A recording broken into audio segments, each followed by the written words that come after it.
Welcome to Talks with JP and our pilot episode, none other than Chairman Leo Celomenio. Welcome.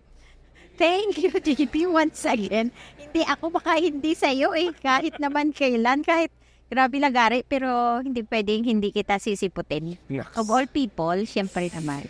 And I'm so lucky and you guys are so lucky, yung mga nakikinig at nanonood ngayon kasi hindi makagilap to Ito ay madulas. Madulas. Hindi kayang hanapin pag ginawa ka mo, wala ka agad. So, gusto ko sabihin sa mga nanonood dito kung sino kayo. Pero, magandang kayo lang po magsasabi. Yan po, ito po yung audience natin.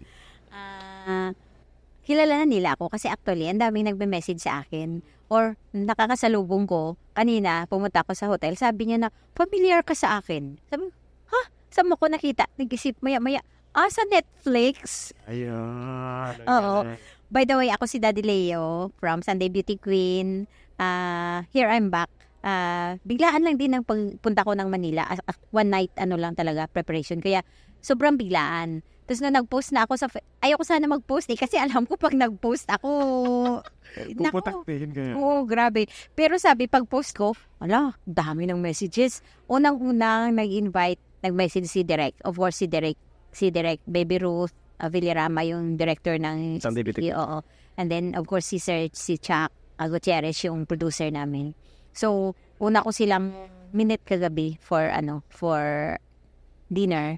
Chika. Tapos, may tatlo pa ako naka-line up. 2 na lang yung kinaya ko after dinner. Kaya nauwi ako ng magti-3 a.m. Tapos ngayon na naman, inumpisahan kanina 9 a.m. Tapos dito, may time allotment lang para lahat na pag-prepare. Yes, and swerte natin kasi andito siya ngayon. Di ba? Pero 2024 na. 2024 na. Yung episode 1 ng OFWpreneurs Podcast kung saan si Chairman Leo Celomenio ang unang guest ko na face-to-face. Kasi after nun, hindi na face-to-face. Siya yung unang guest ko. Iba pa yung ginagawa niya. Sobrang umikot yung mundo. 2020, January of 2020. Actually, alam mo, sa tingin ko, bilis na. Ngayon yun. As in, 4th year anniversary. Sa tingin ko, January yun January something yun So, babalikan ko yung video tapos ipapakita ko sa inyo lahat na yung anong episode ng OFWpreneurs Podcast ay January of 2020. Ngayon ay January 2024. Umikot na yung mundo, nagbago. Yeah. Gusto ko malaman, Daddy Leo, ano na ang nagbago sa buhay ninyo? Sobrang. Before pandemic, no pandemic, after pandemic ngayon. Actually, before pandemic is yun yung, di ba, nasa employment agency ako. And then, nung pandemic, siyempre, walang deployment. So, still, ang recruitment is very, kumbaga, tantuyot. Walang deployment. Pandemic. Yes, pandemic. Di ba, may pa nun, may, nang nag-umpisang training is merong 21-day quarantine. Alam mo yung sa Hong Kong, tawag doon? Yung rally. Meron ganun. So, ang business nun is medyo mahirap na.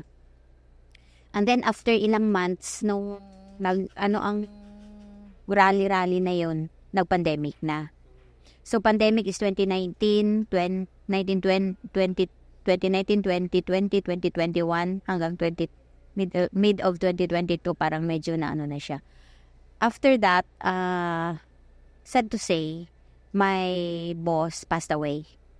Kasi suffering siya sa cancer, di ba? And good thing naman na train tech was, naiwan sa akin. So, now I run train tech all by myself. And then, nag-manage ulit ako ng resto bar. Right after ng train tech. So, yung train tech nangyayari pa rin? Train tech is still there. Okay. Oo. So, train tech is still there. Then, morning, nasa train tech ako afternoon. Kasi sa Hong Kong naman, yung bar starts late afternoon. Pero nagsiserve kasi kami ng lunch. So, that is why we started 12. We opened at 12 and we closed at 2 a.m. So morning nasa train tech ako, afternoon like say mga 4 or 5 nasa Clio ako. I'm doing the restaurant bar business. So sabihin niyo po yung Clio para sa mga nanonood. Clio is restaurant and bar. Restaurant and bar. Yeah. Located siya sa Hollywood Road. But unfortunately, because the rent is too high talaga because it's, kung sabihin, natin dito sa peso is more than 2 million in rent in a month. Every monthly now. Medyo mahirap siya i-maintain. So, I give up last month. Last month lang? Oo, give up ko siya. Yeah. Sugat pa yan. Yeah, and I'm looking for a small place na lang na medyo kakayanin yung rent. Alam mo naman sa Hong Kong, the rent is killing us. Yung rent, ang tag dito, yung overheads, operation expenses, sobrang hindi kinakaya. So, ayoko naman na yung boss ko is labas lang ng labas ng pera, na which is hindi na dapat. So, sinabi ko na hindi muna natin kakayanin kasi yung kinakaya lang is ang overheads, yung operations, pero yung rent talaga na 300,000 a month. Hindi, dito nanggagaling lagi sa boss ko. So, ayoko na. It's bleeding na eh. So, sabi ng boss ko, we will continue. Sabi ko, no, stop from here na, tapos na.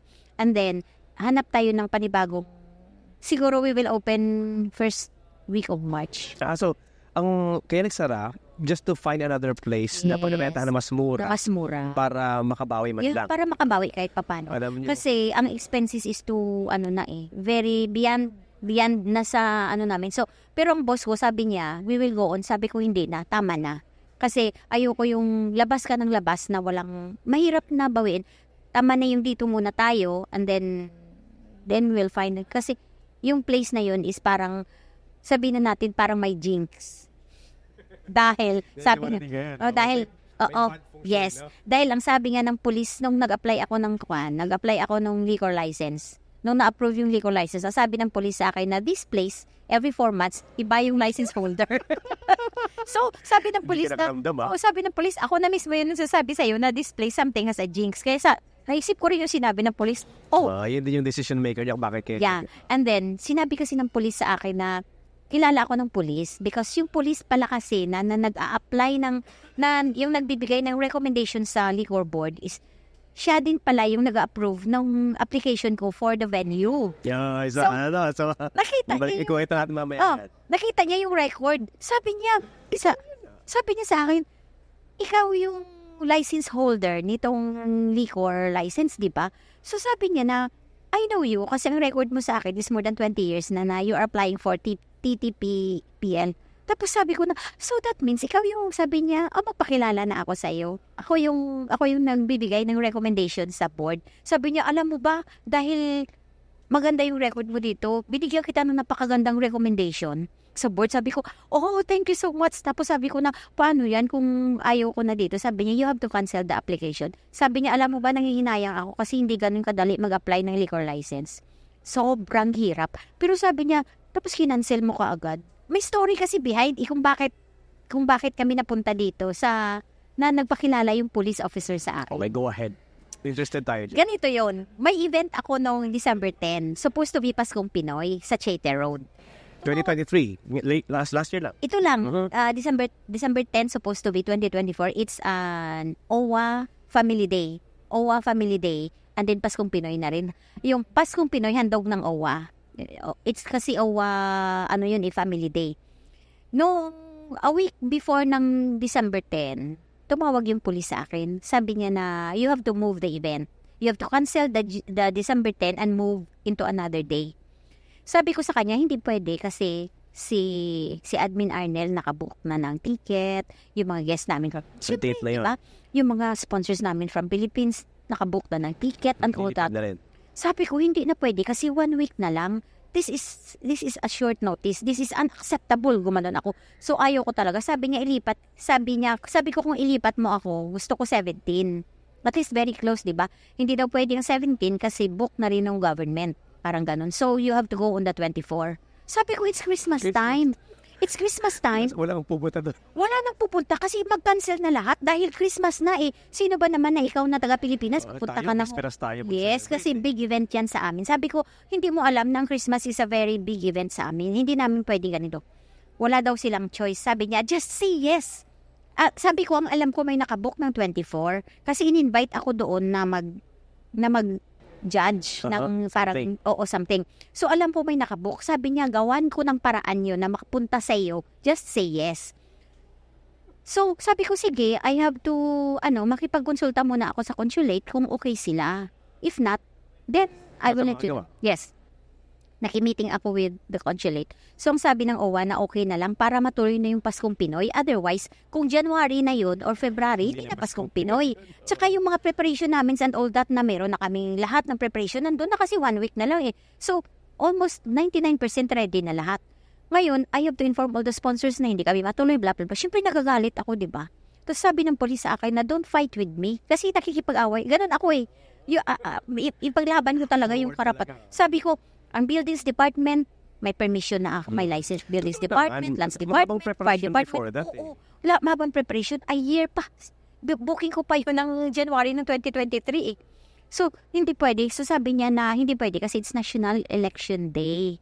So, national security ang rason, kung bakit hindi kayo papayagan. It's not about, sabi ko, you are discriminating. It's not about discrimination or whatever. Alam namin, sabi ko, I assure you, we can stage peaceful event. Sabi niya, I know, because you have 20 years of record here na we are very confident and very sure na you can deliver peaceful event.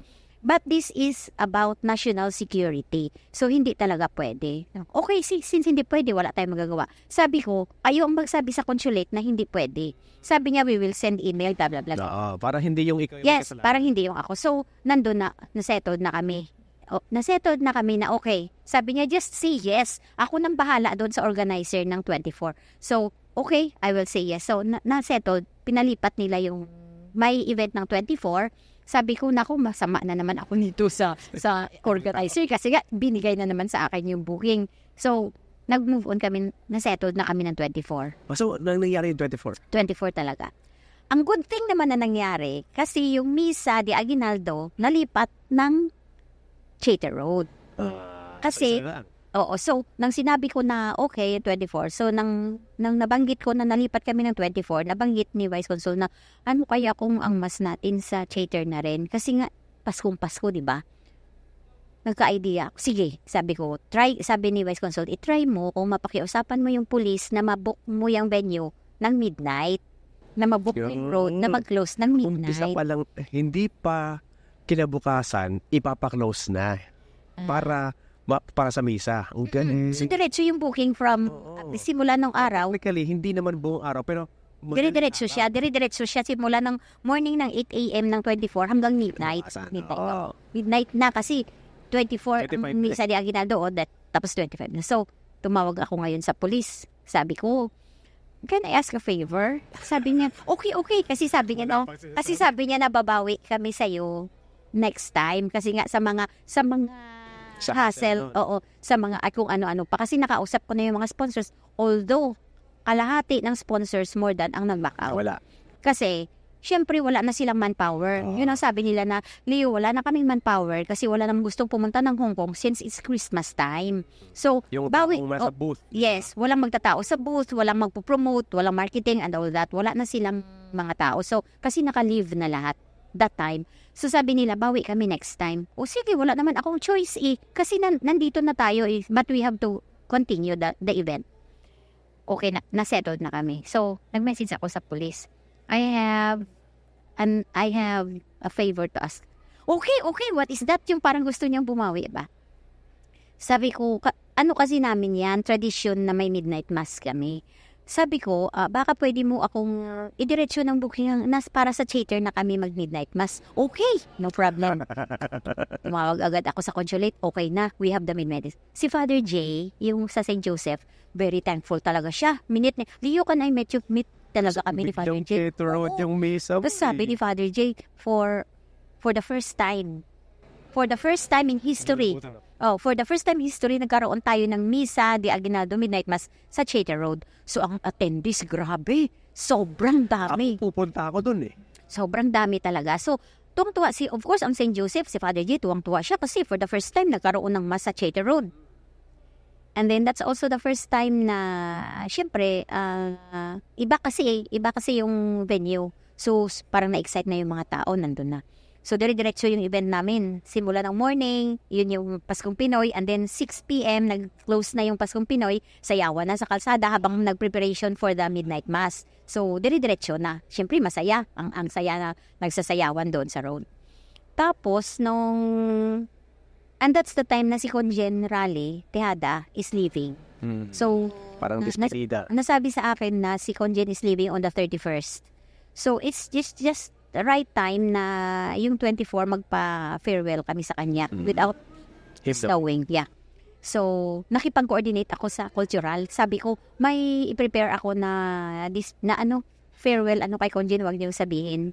Siyempre, gumawa ako ng clips, ganun-ganun. So, nung nag-preparation na ng mass, nakita ko ni Conjen dumaan, hinila niya ako. Leo, come here. Sabi niya, mag-selfie.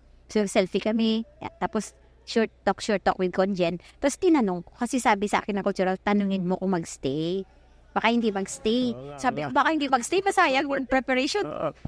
Uwi mo tunog na, no? Tapos, habang nakaupo kami, tinanong ko, sir, mag-stay ka? Sabi niya, yes, I'm staying for the mass. Oh, good. Ngayon, kinusapa. Kasi yung mass. Oo, kinusapa ko si Father J. Father, sabi ko si Conjen is leaving. Buti close naman kami ni Father J. Sabi ko, Father, Conjen is leaving na on the 31st. Sabi ko, may tribute akong prepare sa kanya na very short clip lang, wala pang 3 minutes. Pwede ko ba? Sabi niya, let's do it before the mass. So, kinutsapa ko si Father J at saka si Mike. Si Mike Vincent, si Michael, yung MC. Kinausap ko si Michael. So, nung sabi ni Father J, I will let you know na pa-start na yung mass. So, prepare na namin yung hat. Tapos, kinausap na ako ni Father Leo, pwede na. So, syempre lahat ng tao, kasi mag-start na yung mass. Andun lahat ng tao. Andun lahat ng tao, kasi mag-start na yung mass. So, nag-announce si Michael Vincent, bago yung mass, meron tayong small, nagulat si Conjen. Tapos, since Conjen is leaving, meron tayong small tribute. Parang nag-play na yung clips ni Conjen. Umiyak si Conjen. Tapos, pinagsalita namin. Sabi ni Conjen na, hindi daw niya in-expect yung ganon. Tapos sabi niya, huwag kayo mag-alala, naiyak daw siya sa sobrang mixed emotions ba? Na masaya siya, na yung ganon. So, sabi niya, si Leo magaling magpaiyak. So, umiyak si Conjen noon. Parang, hindi niya talaga in-expect sa syempre sa dami ng tao, di ba? Hindi ko ma-imagine yung attendance pa lang eh. Attendance ng taong nagsisimba, mataas na yon, di ba? Sobrang talaga. It pales in comparison sa mga event sa OWA mismo at yung venue pa lang. Diba? Oo. Tapos, after that, okay na kami. Dami ng pulis. Kasi nga, hating gabi na at saka ang Mandarin, nagre-reklamo kasi di ba ang lapit sa Mandarin? Maingay daw, maingay. Ilang batalyon na yung pulis? Sabi ng Conchelit, kaya ni Leo yan. Maya-maya, tinatawag ako, Leo, may pulis. Yung contact nyo? Oo. Hindi, yung mga, na parang kasi nagre-reklamo daw, tumatawag daw yung Mandarin na very noisy daw. So, sabi ng pulis, just lower the volume, just lower the music. So, ilo-lower kasi gusto namin malakas eh. Pero, may mga pulis na lower the volume. Sabi ko, unting oras na lang, matatapos na kami, we are done. So, ang mga pulis nandiyan lang, we understand, this is your festivity. Alam mo naman ng mga police, very, sila, supportive. Tapos, the next day, nag-message itong, prior to the day ng event talaga, a day bago ng event, nag-message itong police, nag-WhatsApp siya. Sabi niya, are you free to talk? Again? So, inisip ko, may problema na naman. Are you free to talk? Sabi ko, again? Sabi niya, no, don't get upset. This is another thing.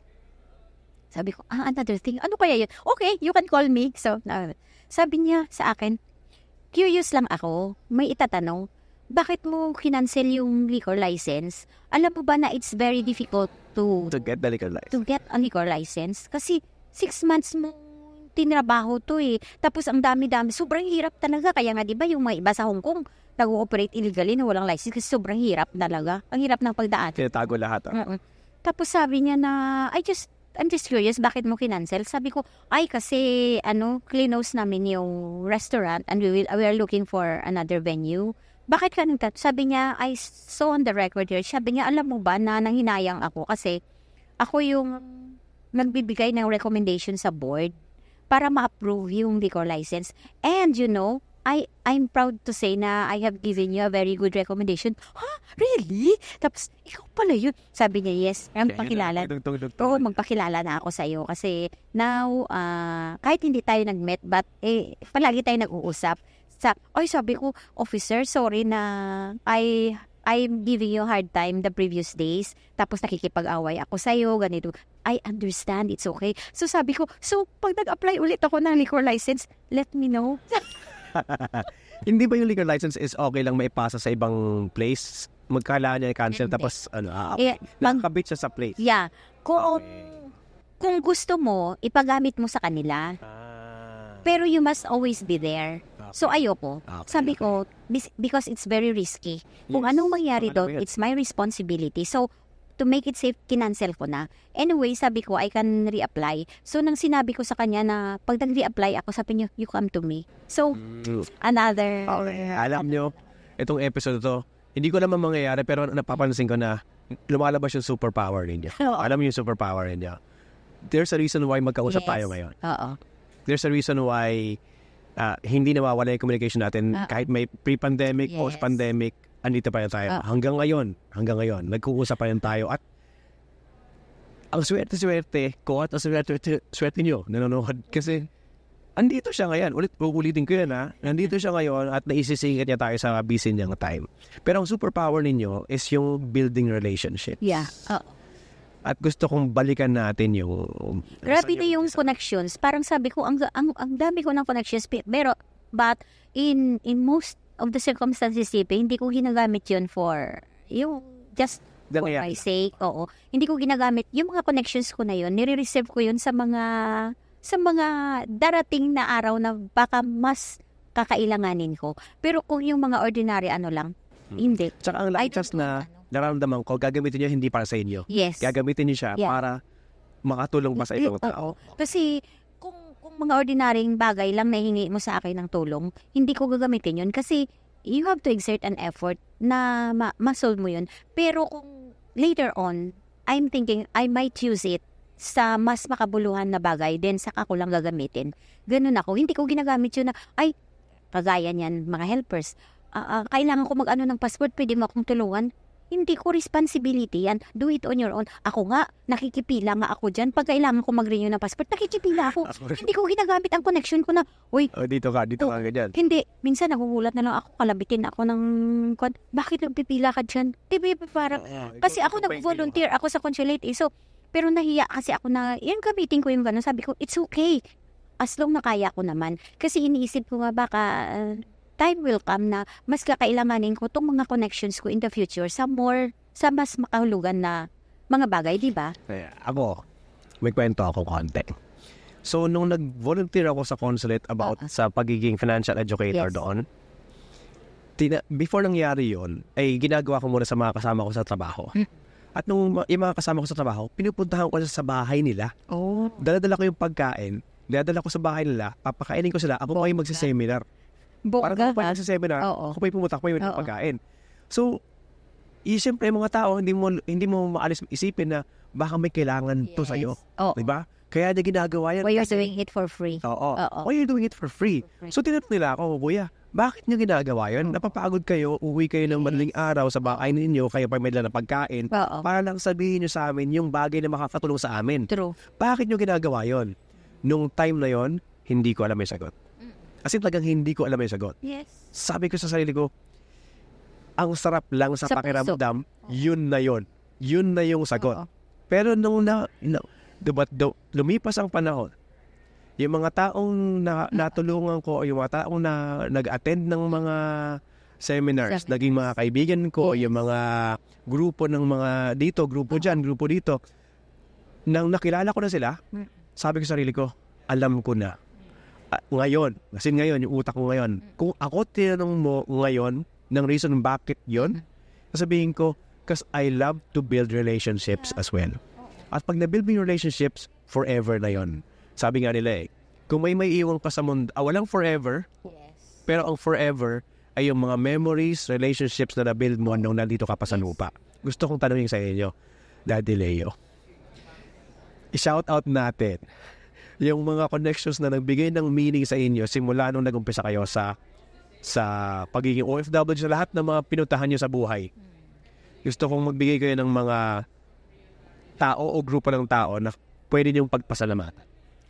Ako kasi, nang ginawa ko to, JP, hindi ko inisip yung connections actually. Yes. Hindi ko inisip yun. Sa puso ko lang Inisip ko lang masaya ako. Yun ang kaligayahan ko Masaya ako na nagsiserve.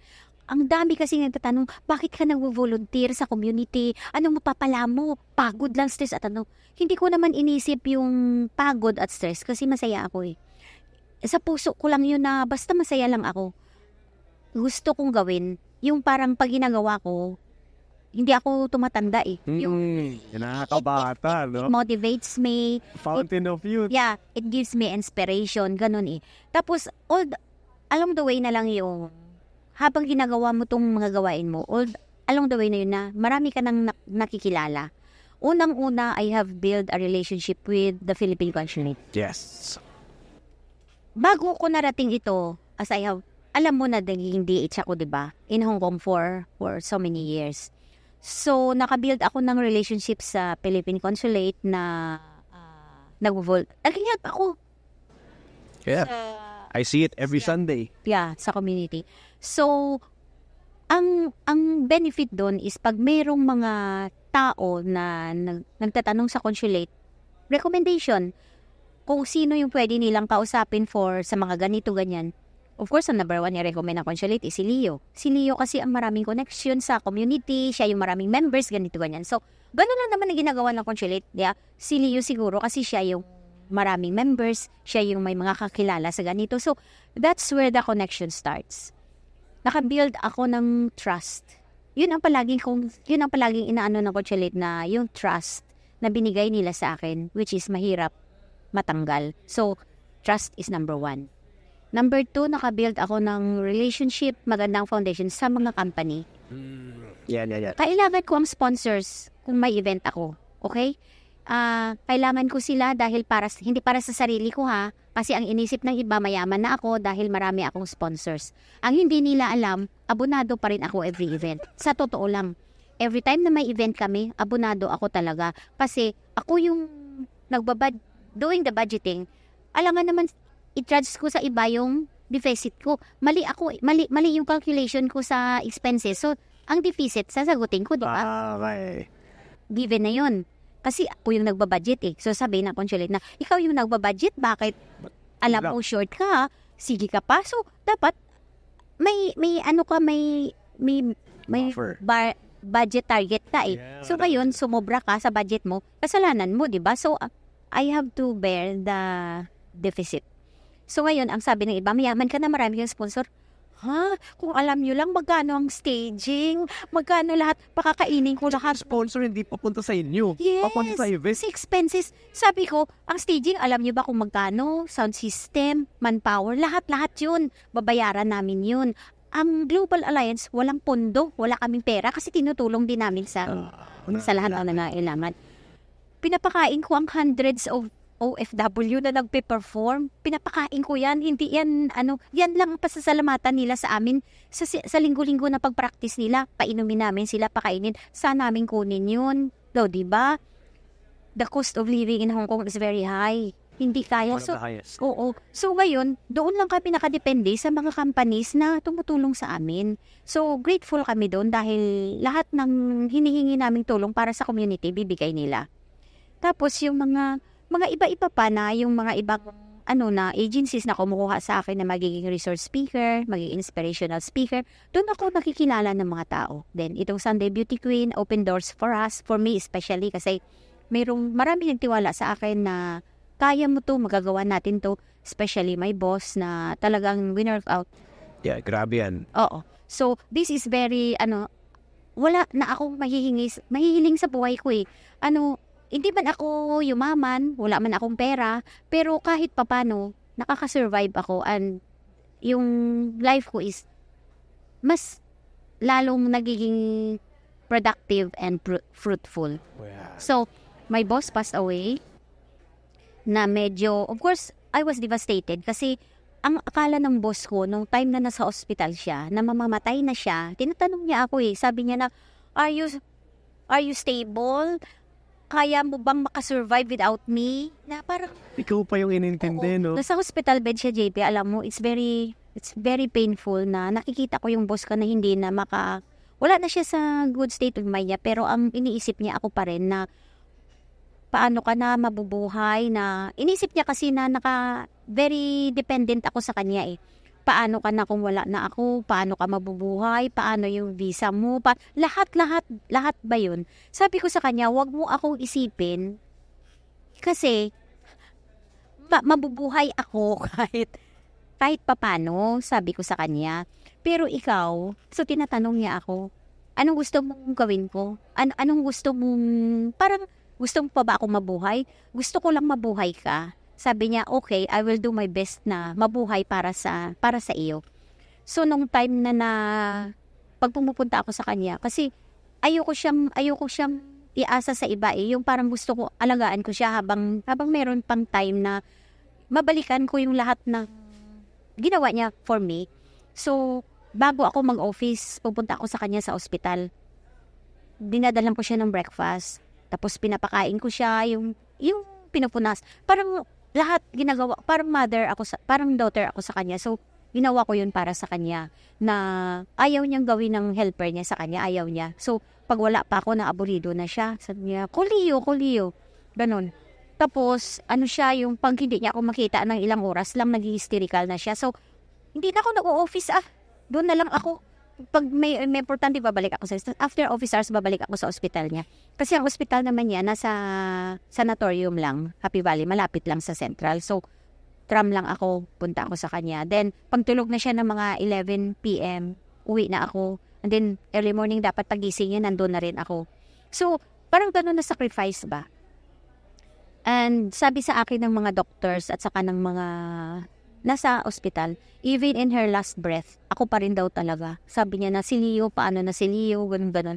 So, parang hanggang ngayon, yung pag maisip ko yung mga kinakwento sa akin ng mga doctors and mga nurses na always calling Leo, ganun, na grabe yung impact na nabigay ko sa life niya ba.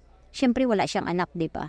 So, parang sabi ko, iba din, na nung wala na siya, of course, nag-struggle ako. Pero dumarating yung mga ibang opportunities na, since wala na siya, may mga dumarating like yung boss ko sa resto bar na nandyan din, na umaalalay sa akin. And now kaya ako nag-meeting dito sa Manila kasi another opportunity is coming again. So, parang, sige lang, go with the flow, ganun lang. But, above all, kailangan always, wala na akong hinihiling kay Lord Everyday na lang, pag nag-pray ako, thank you na lang, thank you. Very grateful. Ang sarap ng buhay na gano'n, no? Oo. Ang sarap ng buhay na yung, at the end of the day, na magdadasal ka, na wala kang mahiling at puro ka pasalamat. Oo, puro na lang kahit health ko nga, kasi good health naman ako Kung hindi ko na hinihingi yun, puro lang pag-wake up ko, thank you Lord for this. Wala na akong hinihingi na, dati kasi ang dami. Lord, pwede ba ganito? Pwede. Ngayon wala na Wala na akong hinihingi, kundi thank you na lang. Kasi at my age, I'm 62, ano pa bang hihilingin ko? So, puro na lang, thank you Lord. Tapos for my family, good health, gano'n na lang. Kasi inisip ko, JP, hindi ko kailangan ng pera Yung parang gusto ko lang, makakain lang ako 3 times a day, hindi lang ako nagkakasakit. Kasi kung may pera ka, pag-aawayan lang yan. Diba? Ng family. Kung wala kang pera. Yes, So ako lang, gusto ko lang, okay, kung saan, ito lang. Kailangan mo to, Kailangan mo yan, Kailangan mo to, Ay, paano yung sa'yo? Kailangan mo to. Tsaka nung ito yung mga dumarating sa akin na blessings, dito ko rin na-realize sa sarili ko na maganda din palang magiging selfless ka. Kasi may dumarating lang. Kasi selflessness pala is a virtue. Yung parang, okay, hindi ko na lang isipin na kung anong meron ako. Isipin ko na lang na kung anong pwede kong i-share. Kasi nga, yung blessings ko is umaapaw na Umaapaw na. So, hindi ko na inisip. Ako, yung importante lang, meron kang ganito lang. So, selflessness lang talaga yung ano ko na, sige. Tapos, pero minsan pala, sa life, gusto ko rin humindi. Yung parang natuto din ako na pag sinabi ko hindi. Pero pag nasa puso ko na sige go. Kasi dati hindi ako, nung dati, nang-build pa lang ako ng relationship sa mga tao, hindi kaya ako marunong humindi. Sige lang, kahit hirap. No? Pero ngayon, pag may limitasyon na ako, pag sinabi kong hindi, dito ka lang, hindi na. Kasi sa puntong ito na rin yung punto na kailangan ko na rin magdesisyon firmly na ito lang ako. Pag sinabi kong hindi talaga. Kahit bubugin mo ako pag hindi. Yun. So, matutunan ko trust. Yes. Sa relationship sa mga companies. At saka, from the start, kailangan mo talaga ang magiging self-resilience ka. Yeah, self-resilience. Yeah. Importante talaga yung self-resilience. May goal ka na hanggang, dati ang goal ko is ng domestic helper ako. Before 60, kailangan makauwi ako. Pero before 60, opportunity comes. Ganun lang, nag-overflow. So, hindi ko na magawa yun eh. So, dati, naalala ko si Labat Jolly De La Torre, nung magkasama kami sa Hong Kong, may opportunity na dumating sa akin na may nag-hire sa akin na company to work here in the Philippines sa training center na gusto kong tanggapin kasi love ko yung magbigay ng training. Magbigay training sa mga girl. Ang sabi ni Labat, nag-consult ako kay Labat Jolly, sabi niya, for me, mas kailangan ka sa Hong Kong, hindi ka kailangan sa Pilipinas. Si Labat Jolly ang nagsabi sa inyo nun? Oo, kasi na-consult ako nun sa kanya nung may company na nag-hire sa akin na kunin akong mag-train dito ng helper sa Pilipinas. It's a very prestigious company. Pero sabi ko, mag-consult muna ako sinabi ko sa company, give me 6 months to decide. Sabi nila, okay, we will give you 6 months. Ngayon, nag-consult ako kay Labat Jolly. Sabi ko, sir, ganito, ganyan. Sabi niya, kung akong tanungin mo, mas kailangan ka dito sa Hong Kong, huwag mo tanggapin ang job. So, I take it. Inano ko yun. Kaya sabi ko, kaya pala si Labat Jolly nagsabi kasi si Lord pala may planong iba para sa akin. At nangyari na nga ng mga ito. Oo, nangyari na-upgrade yung visa ko, blah, blah, blah. So, may point si Labat Jolly na sinabi niya na hindi, kasi mas kailangan ka ng tao mas maraming tao sa Hong Kong na nangangailangan ng tulong mo kaysa sa Pilipinas. Stay here. So, doon ako nung after 6 months, sinabi ng company, Leo, kailangan ka na talaga namin. Kailangan mo na mag-decide. Kailangan mo na talaga. Kailangan mo talaga mag-decide kasi kailangan na namin. So, sabi ko, I would say no. So, nang nag-no ako, sabi ko, nang hinayang din ako, pero sige lang. Then after, sabi, may iba palang plano si Lord. So, that plan was, nag-work out siya, so until now, I'm still in Hong Kong. So, galing yun? Yeah. Permanent resident na kayo? Hindi pa. Resident pa lang, pero not yet. So kung 2019 nangyari yun? Oo. Pero nag-launch yung visa ko is around 2022. 2022 yung start niya? Siyempre, 3, 4, 5, 6, 7, 8, 9. 2029 pa. Yeah. Magiging minorize. Ako, magkaroon tayo ng episode para sa permanent residency niya. Mahabang pakikipaglaban sa visa. Pero kaya nag-apply kami 2018 pa eh. 2018, ako nag-grant. Pumasok 2022 pa. 2022 ako nag-grant. So, medyo mahabang honestly, mahaba man, pero nangyari pa rin. Honestly, nung time na una nating nag-podcast, parang wala pa yata akong visa nun eh. Hindi pa talaga siya Hindi pa, on process pa yun. Oo. On process pa yun. May visa ako noon as DH sa dati ko pa ring employer. Pero, hindi ko lang maalala. Pero that time, nung nag-join ako sa Traintech, first join ko sa Traintech, hindi ko na pwedeng ayawan ang boss ko eh. So, I have to work paano-ano ako sa employer ko at saka sa Traintech. Pero I don't stay there full-time pa kasi yan. Yes, I understand. Okay. So, that's a proud moment. Yeah. Diba? Kasi hindi nangyayari yun eh. Yes. Actually, kayo parang talagang alam ko, kakilala kong ganun ang nangyari eh. So, pero mayroon akong isang hindi maalis sa isipan ko, and siguro ito na yung last na tanong ko, at makwento niyo yung pangyayari is, bakit nung una kong pag-iisip nung nakausap ko na yung mga domestic helper sa Hong Kong sa mga financial education seminars ko, like ko sinasabi, ba't ayaw niyo umuwi? Bakit ayaw niyo umuwi? Ba't kayo nagpupumunit mag-stay dito? Yes. Ganyan. Pero sa inyo ko, unang narinig, nagbago ang isip ko na iba-iba talaga ang tao. At sabi nyo nga doon kayo bumabata. Doon kayo fulfilled. Yeah. na mag-serve sa mga domestic helpers and mga OFW sa Hong Kong. Yes. Yun yung inyong passion. Passion. Siguro hindi ko pa maintindihan paano maging passion tumulong sa iba. Yeah. Mayroong bang... True. Pero nung nandito na ako, nandun na ako, yun ang ginagawa ko rin. Sabi ko, yun yung O diba, nagpapabata sa akin. nung namimigay ka ng libreng food sa mga DH, o diba, ikaw, na-experience mo yan na namimigay ka. Actually, life in Hong Kong is very tough. Ngayon ko na-realize nung naging ng ibang status ko na life in Hong Kong is very tough. Kasi ng DH ka, wala kang iniisip dahil lahat ng gastusin. Wala kang ganito, wala kang... Lahat ng gastusin, sagot ng employer mo eh. Pero pag nag-iba ka na, lahat gastos mo na eh. So, I know that we are struggling as Hong Kong residents. Kasi life in Hong Kong is very tough. Pero during that time na kaya mo pang mamigay ng food, libre. Ikaw pa yung nagdi-deliver ng food. Alam ko yan. So, kaya nga pag nag-request ka sa akin, JP, hindi kita mahindian kasi we have the same, na pinagdaanan na ikaw din, kahit we are struggling sa life, pero ikaw din, may time ka pa rin na, ay, sige, magbigay ako ng food. Nailabutan ako sa inyo. Oo, diba? Kasi nakilala kita nung time na gusto mong mamigay ng pagkain through me. So, yun yung na sabi ko, si JP yung taong hindi ko talaga pwedeng hindian pag nag-request. Kasi yun yung, doon tayo nagkakilala eh. Yes po. Can you imagine, busy ka sa work mo, wife mo busy sa work mo, pag-deliver ka pa ng food, libre. Diba? Tinatanong kita, are you sure libre? Hindi lang yun, basta-basta food eh. Nakapagtataka, no? Oo, ang sasarap pa na food na parang prepared mo from the heart. Tapos ipamimigay mo papakain mo ng libre na without expecting anything in return. Di ba? Ano yun? Honorable, yun eh. Yun nga po eh. So like, kung hindi nyo, sa inyo ko naiintindihan yun. Mm-hmm. Sa inyo ko naiintindihan na pwede pala yun. Oh. Pwede pala na ang passion mo is tumulong. Yes. At yun yung reason ba't di kayo mauwi sa Pilipinas.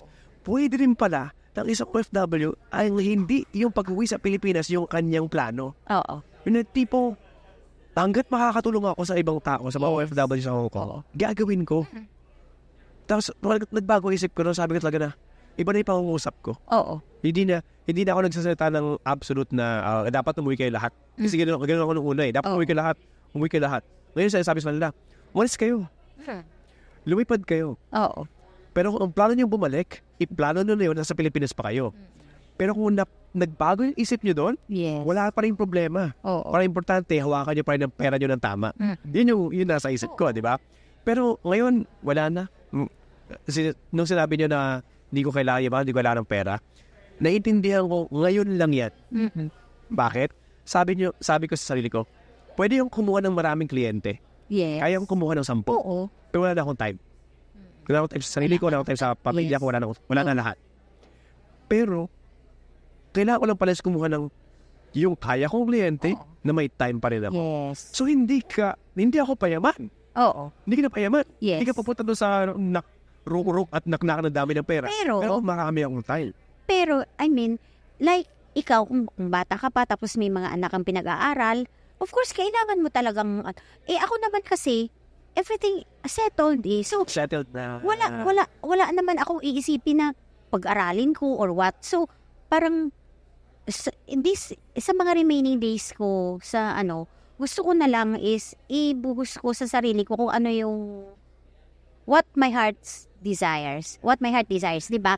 Kung ano yung gusto ng puso ko na dito kasi ako masaya, dito kasi ako mas lalong namomotivate. Actually, there was a time nung pag binabash ako sa Facebook. Yeah, nakikita ko yan. Oo.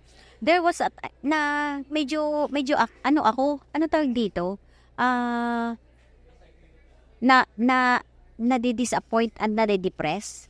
Gumigive up talaga ako. Sinasabi ko sa consulate, ayoko na. Puno na. Kotang-kota na. Pero sinasabi na consulate na as long na nandito kami sa likuran mo, stay strong. So, ako minsan sabi ko, parang wala naman akong kasalanan. Yung intention mo naman is totoo. Yeah. It's not my intention na siguro, tao lang tayo, nagkakamali tayo, diba? Ako naman, honestly, hinaharap ko kung anong mga issues, ano yung mga naayawan nila. Pero pag tirahin mo ako ng personal, ibang usapan na yun. So, sinabi ko ayoko na, parang kutang-kuta na ako sa mga ganun. Pero sabi na consulate na as long na nandito kami sa likuran mo, we trust you. So, fight lang. Sige, go on, laban pa rin until darating yung a few days mariregain mo ulit yung sarili mo na ito talaga yung inano ni Lord para sa akin. Sige lang. Oo. Kasi hindi ka daw makakarating sa success at saka yung gusto mo ma-achieve na victory without going through the obstacles. Kailangan may obstacles kang dadaan. Diba? Ganun yun eh. Hindi nyo hinahanap yung obstacles. Pero kusang dumarating. Kailangan mo madaanan yun to make you more stronger at para maharap mo pa yung more challenges na darating sa buhay mo. Feeling ko kasi everyday may challenge eh. Tsaka, life is boring without challenge, diba? Yung minsan, Tama. diba sa partner ko, diba ang tagal-tagal namin hindi nag-aaway? Wala naman pag-awayan eh. Minsan sabi ko, uy, mag-away tayo, boring. Ano, gusto mo, magsuntukan tayo? Diba?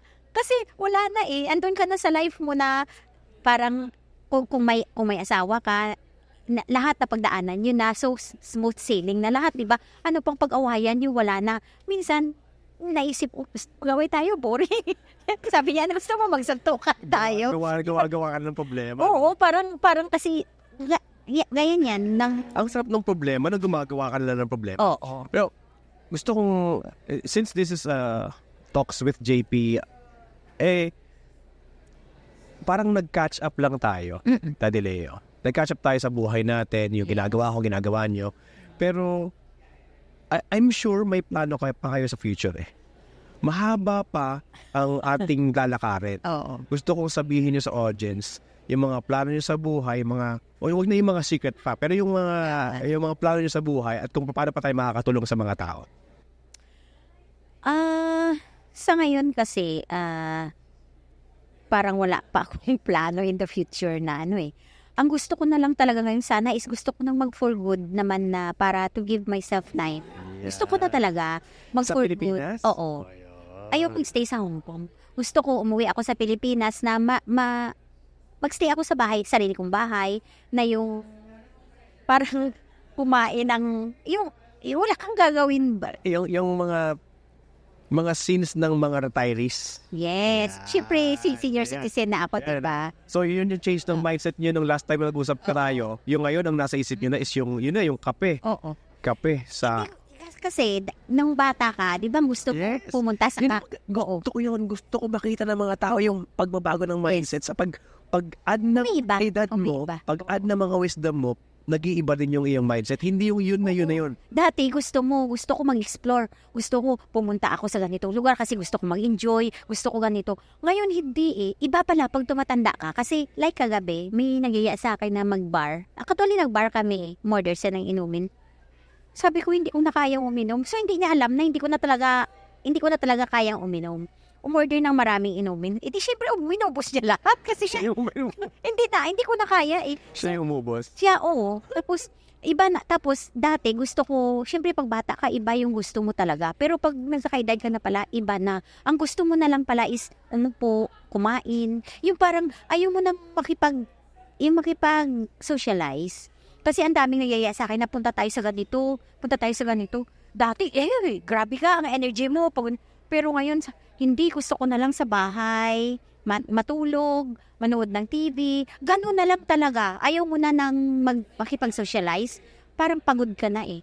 Pagod ng katawang lupa mo. Surrender na, hindi na kaya. Pero pag sinabi na, may event tayo ganito, ay grabe, ang energy mo, umaapaw, ganun. Pero most of the time, ang gusto mo talaga sa bahay. So, nire-reserve mo yung energy mo sa mga bagay na feeling mo is makakapagpabata pa sa'yo. At saka fulfilling yung reason kung bakit mo i-attendan yung event na yan. So we're privileged enough na isa to sa mga energy na pinigyan ng energy ni Daddy Leo. Pero to end the show is, I think, meron akong tatanong sa inyo na baka gusto kong malaman na mga bagay na hindi nyo pa sinasabi sa madla. Gusto kong ilabas nyo na ngayon dito. Ganito yan eh. Kasi every time nakakausap ko kayo, puro tayo yung nangyari sa akin, nangyari sa'yo, nangyari sa akin, magandang nangyari sa akin, magandang nangyari sa'yo, lesson sa buhay, para sa mga audience, ganito, ganyan. Pero gusto ko maging format sana ng Talks with JP is yung, alam mo yung parang umupo lang kayo tapos nagtabi kayo. At usually, ang unang pinag-uusapan ng taong matagal nang hindi nakita is yung reklamo nila sa buhay. Reklamo sa buhay. Kasi tayo positive eh. Oo. Gusto ko negative. Oo, negative. Go. Ano po yung reklamo nyo sa buhay? Kung reklamo ko sa buhay... Di ba ang hirap ba? Diba? Lagi tayo papunta sa positive. Ay, di ba sabi ko sa iyo na wala na akong hinihiling kay Lord kundi puro pasasalamat. Siguro ang reklamo ko lang sa buhay kung bakit ito palagi yung tinanong sa sarili ko na parang ginawa ko naman lahat na parang pero parang sa iba kulang pa rin. Or hinahanapan lang talaga ako ng butas para may irereklamo sila, para may sila sa akin. Yun lang. Pero ang mga yun, merong mga tao na kaya kong palampasin. Pero merong iba na parang hindi ko pa kayang harapin. Sobrang sakit. Oo. Parang sobrang sakit na, like, parang may certain tao na wala naman akong pinakita sa'yo na mali or masama. Kumbaga wala akong masamang tinapay na pinakain sa'yo. Bakit ang galit mo sa akin? Sukdulan hanggang langit. Gusto kitang tanongin, ano ba talaga? Yan, maganda yan. Diba? Tanongin mo talaga. Para mag-message sa inyo. Oo. Kung sino man yun. Ano ba talaga? Kung bakit yung lasa sa inyo ay masamang tinapay, pero fresh naman yung pagkakabigay ko sa inyo. Oo. Pero parang ang tingin nila sa akin is napakasama. Oo, sobrang sama talaga na yung hindi ko maintindihan. Siguro dahil feeling ko, ako harap-harapan sabihin ko, baka naiinggit ka. Baka naiinggit. Natural sa tao yun eh. Naiinggit ka or naliliitan ka sa akin or kulang pa. Yung parang, kasi lahat naman binigay ko na sa iyo eh. Inunawa ko sila ng ilang taon, inunawa ko kayo, pinakisamahan ko kayo, lahat. Pero at the end of the day, ang sama ko pa rin. So ngayon, kung ang tingin nyo sa akin masama, hindi ko na mababago yun. Let it be. Pero, deep inside my heart, parang ako kasi yung tao na hindi ako marunong magtanim ng sama ng loob. Pero kung sobra akong masaktan, parang babaunin ko yun. Parang hindi malabas-labas. Alam nyo, meron akong laging advice sa mga tao na this is not a popular advice. This is not a popular advice. Laging sinasabi nila, bakit mo sinasabi yung ganyan? Baka sabihin nila is ganyan. Yeah. Ang lagi ko sagot, kung naisip nila na masama ang pakay ko sa kanila, tama sila. Oo, yun na lang. Naisip nila na maganda yung pakay ko sa kanila, tama din sila. Oo. So, ikaw na, yung sila na yon, ikaw na magdesisyon. Oo. Kung ano yung nasa isip mo, Bahala. yun na yun. Alam mo bakit? Para sa akin. Ito sa mga nakikinig dito mas importante na ngayon para sa akin, yung headspace. Yes. Headspace. Yung mga relationship sa utak mo na nag-o-occupy ng utak mo at puso mo. Kung masama yun, magandang tanggalin mo na lang doon. Oo. Toxic. Doon ka na lang sa mga iniisip mo araw-araw, yung mga taong mahal mo at mahal ka rin. Stay away from toxic people. Alam mo, sabi ng mga members ko, Chairman, alam mo, sarap mo bugbugin. Minsan sabi ko, anong kasalanan ko? Sarap mo bugbugin kasi sobrang bait mo eh. Ganon talaga sila, sobrang bait mo eh. Kaya minsan sabi ko, kasalanan mo din eh, parang ganun. Kasalanan mo din eh. Oo, sabi nila sa akin, sarap mo bugbugin. Bakit? Kasi sobrang bait mo eh. Bakit hindi ka man lang marunong magalit? Gusto kong magalit, pero parang wala na akong maibibigay na galit eh. Kasi, ang gusto ko kasi ang gusto ko na lang sana, yung magmahalan tayo. Life is too short. I mean, shorter than we think. Yung parang gano'n. Life is too short. Mo, mahaba pa, pero mabibigla lang sa na hindi mo alam na all of a sudden pala, kahapon lang tayo nag-usap, all of a sudden wala ka na. So parang ang gusto ko na lang gano'n na, why don't we spread love? Kasi ako kahit gaano kasama ang tao, I'm always giving him the second chance. Yung chance na kung kahit sinasabi ng iba masama ka, pero sa akin wala akong nakitang kasamaan sa'yo, I will embrace you. Kasi ganun yun eh. Kung ikaw masama ako siguro sa ibang tao, masama ka sa ibang tao, sa akin naman wala naman akong nakitang masama sa'yo. I still have to embrace na to give you the second chance na everybody... Iba-iba yung version mo, sarili mo, sa iba-ibang tao. Yes. So, kung wala siyang ginawang masama sa'yo, bakit sasabihin ng ibang tao na masama siya? Bakit ko paniwalaan yun? Hindi naman eh. Oo. Diba? So, paniwalaan niya. Ganun ako. Siguro, tapos, pinapasalamatan ko talaga yung mga tao ever since yung mga members ko sa Global Alliance, yun ang talaga pinagpasalamatan ko na ever since na minahal nila ako. Ang suporta nila from day one until now, hindi talaga nagbago. Hindi talaga nagbago. Siguro dahil nagkaroon na kami ng parang banding, yung glue ba na nandun na dumikit na So kahit, kasi kami, hindi rin naman kami perpekto na grupo. Ang Global Alliance, hindi kami perpekto pero may pagkakaanuhan din kami. Yung nagka-clash din kami sometimes, may hindi pagkakaunawaan. Pero yung love namin kasi sa isa't isa at sa respeto, nandun Yung respeto nila sa akin bilang chairman, hindi nawala yun. Yung tinitingala ka, na hindi naman nila titingala ako na sa status ko kundi yung pagka-chairman ko sa kanila. Yun yung siguro ng from the service that you give. Minahal nila ako. Yung pag-aalaga ko rin sa kanila na I molded them to become good leaders. Yun lang din siguro yung kaya hindi sila umaalis sa tabi ko kasi ina-idolize nila ako. Naging inspiration din ako sa kanila para sa grupo nila na to keep them going. Hindi sila bumitaw na nandyan lang kami para sa isa't isa. May mga problema kami, kung may mga problemang bawat isa sa amin, kung may namatayan sa amin, lahat kami nakikiramay, lahat kami malungkot, lahat kami nagkakaisa para sa kasama namin na malungkot. Kung masaya naman kami, lahat kami masaya. So, yung bind namin sa isa't isa iba Iba talaga yung namin Kaya nga sabi ko na nagpapasalamat ako na yung mga leaders ko talaga mabait sila. Na they have grown into a very parang ako din nasabi ko na ang community, ang pag-volunteer ko makes me a better person.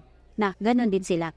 Na ganun pala pag ang puso mo is nasa tao din, nagiging mabuti ka It makes you a better person. Hindi ko sinasabi na napakabuti kong tao, hindi Nasa puso ko yun. Siguro may mga nagawa ako. Natutulungan kanyang bumuti. Yes, oo. Dahil kasi dati nung bata ako, masama ako barumbado ako Pero nung nandun ako sa community, eventually yung gradually, nagiging, it makes you a better person. Na nare-realize mo pag mali ka, ang dali mo pag may self-realization ka, JP, ito, proven ko na pag may self-realization ka, madali mo matanggap na mali ka. Madali mo malaman, ikaw sa sarili mo, madali mo matanggap na mali ka. Naamin mo sa sarili mo. Oo, mali ka. So, you have to automatic yun nasabihin mo, sorry nagkamali ako. Gali. Pero pag wala kang self-realization, kahit alam mong mali ka na, tama ka pa rin. Yun Gusto ko magdala dyan. Yes. Ano mo kaya mo nasa taas, masabi mo yung buong pangalan ng tao na kapag nakakausap mo ay tama palagi at hindi nagkakamali. Oo. Kilala mo yun? Yes. May kilala akong gano'n, di ba? So, aminin niyo, mananood ako dito. Kilala niyo yung tao hindi nagkakamali, yun yung tao walang self-realization. Wala, oo. Kailangan, sa edad ko, doon ko rin nalaman yung self-realization. Ako, ang bilis ko, pag alam kong mali ako, balikan kita talaga. Sorry, nagkamali ako talaga yung. So, kailangan mo malinis ang konsensya mo at puso mo Pero, pag wala kang self-realization, whatever happens, tama ako.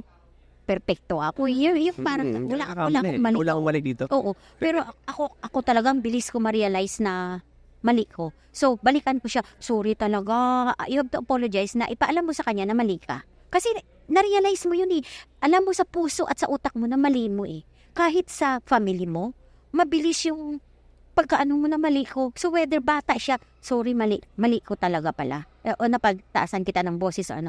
Pero ako din, realize ko na, pag tama ako, kahit anong mangyari, tama ako Alam ko sa sarili ko na tama ako. Bakit ako mag-apologize? Panindigan mo kasi may self-realization ka So, from self-resilience ka, ang self-resilience mo, dumating ka na sa point ng self-realization at the end. O diba, yung dami mong mali, dami mong pero at the end of the day, ang bottom line, alam mo sa sarili mo na narating mo to dahil, yun nga sabi ko na, siguro akala ng mga galit sa akin, paggising ko, ganito na ako. Boy, pinaghirapan ko to. Yung parang, pinaghihirapan ko to, bago ko marating to, hindi din biro yung pinagdaanan ko. So, hindi lang sa pagising ko, I woke up like this. It's not. Na pagising ko, yung parang gusto kong sabihin sa kanila na, hoy, narating ko to, hindi lang ganito, narating ko to. I just woke up like sobrang this. daming steps, sobrang daming fall, sobrang daming pasa, sobrang daming sugat. Maraming sugat nandun pa hanggang ngayon. Oo. Pinaghirapan ko lahat ng narating ko. Pinaghirapan ko to. Isang gusto ko sabihin, boy, pinaghirapan ko to. Hindi lang, I just woke up like this. Ang lucky ko naman. Ang swerte ko naman, diba? Of course, lahat ng swerte. Oo. Sabihin mo lang na, I'm so blessed. Blessed ako kasi naghirap ako eh. O diba? Hindi ka naman bibigyan ni Lord ng, uy, pagising mo, magic. Ganyan ka na. Hindi. Naghirap ka. Sobrang hirap ang pinagdaan. Alam niyo na i-rise ko? Talks with JP dapat to, pero naging talks nilang ni Leo eh. Alam niyo, pinagmamalaki ko sa sarili ko dati, ikinahihiya ko to, na madaldal ako. Sabi niya, si JP madaldal yan eh. Ngayon, ipinagmamalaki ko na. Pero minsan nakakatapat ako ng tao na mas madaldal pa sa akin. Kayo yun. Nakakahiya ako. Hindi, ba't ako nga proud. Uy, JP, hindi ako madaldal sa iba. Alam mo, ang pagdaldal, kung ikaw ang kausap ko, nagiging madaldal ako kasi ang dami kong naiisip na that might inspire others. Kasi nung nag-SBQ ako, sa sobrang daming nagme-message sa akin, tumatawag, yumayakap na inspiration ka sa amin, alam mo, sobrang... Parang kailangan nyo ibalik, no? Kailangan ko talagang gumawa pa ng maraming kabutihan to inspire more. Yun lang ang sa akin. Okay, wala akong maitutulong na pera sa inyo kasi hindi ako mayaman as I tell you. Pero siguro sa mga words of wisdom, sa mga experiences. Kaya ako nasasabi ito dahil sa mga experiences ko eh. Yes. So, sabi nung kulang isang oras. Oo. Kung wala akong experience na ganito, ano naman nasasabihin ko sa'yo? May masasabi ba ako sa'yo? Siyempre wala. Alam nga naman magsabi ako na wala naman akong nagawa sa buhay ko. Wala naman akong experience na ganito. Ay, magyabang lang ako sa'yo. It's, diba? Hindi nakahanap kayo ng katapat nyo. Yung parang, kung minsan, ang kadaldalan mo, gamitin mo sa tao. Yeah. So, minsan, hindi kasi ako lalo pag nagsalita ako sa maraming tao, minsan nabablock-out ako kasi nahihiya ako eh. Nahihiya ako, pero kung sa iyo lang, bakit ako mahihiya? Because naiintindihan kita at nagkakaintindihan. Yeah, we are inspiring people. We are giving motivation. Kailangan sa sarili mo na, alamin mo na, number 1 dito, ma-realize mo sa sarili mo na ito ako. Madali mo tanggapin yung pagkakamali mo na, ay mali ako. Pero pag hindi ka naman, alam mo naman sa sarili mo, tama ka. 'Di ba? Don't bow down. Always put your best foot forward. Parang. Enough said. 'Di ba? I think okay na ako dito sa usapan natin. Sumusuko na ako. Pero ang Talks with JP is about, akala ko, is about sa kadaldalan ko. Yeah. Pero ngayon, binibigyan ko ng upuan, binibigyan ko ng mic, binibigyan ko ng ilaw, binibigyan ko ng lapel, ang ibang taong mas madaldal pa sa akin. So, Talks with JP is not really about me. It's about talks with all the people that will sit in front of me. Correct. Thank you so much for listening, for watching. Yeah. And again, this is Daddy Leo Selemenyo. Thank you. Thank you so much.